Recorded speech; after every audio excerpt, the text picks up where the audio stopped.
Russian Federation. You have the floor. Thank you, Madam Co-Chair. The Russian Federation recognizes the importance of the participation of indigenous peoples in the implementation of the Convention on Biodiversity.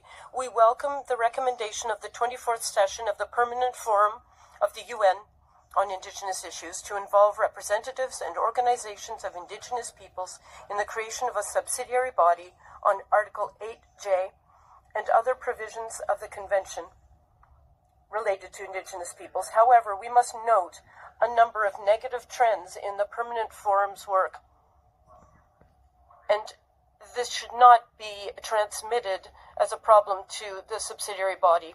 Experts from Western countries who are members of the Permanent Forum are constantly attempting to politicize its activities on protecting the environmental and other rights of the indigenous peoples.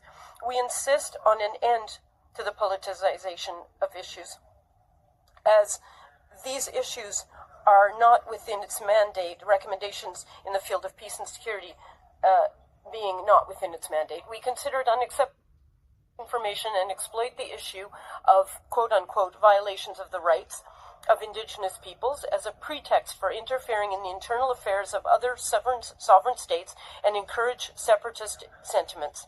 At the same time, we are convinced of the need to include in the agenda of the Permanent Forum the issue of the negative impact on the rights of indigenous peoples of unilateral coercive measures by the West and its satellites, as well as the issue of respect for the rights of indigenous peoples of non-self-governing territories and decolonization.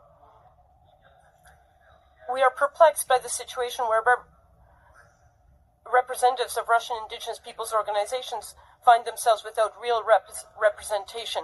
The UNPFII expert from the Russian Federation, V. Sovkina, who was appointed in violation of the rules of procedure for the next 3-year term, has long since lost touch with the community of indigenous peoples of Russia and their traditional way of life. We are convinced that it is representatives of Russian indigenous NGOs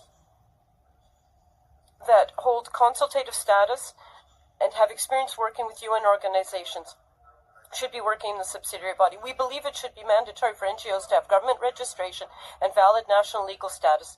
Indigenous peoples organizations should be rooted in the legal, economic, and political systems of the state. And these ties should be real, meaning they are confirmed by regular work to protect and promote the rights of their fellow indigenous peoples, primarily through national institutions. We proceed from the assumption that all indigenous peoples of Russia will have the opportunity to participate in the work of the subsidiary body, including the 17 indigenous peoples living in the Arctic zone.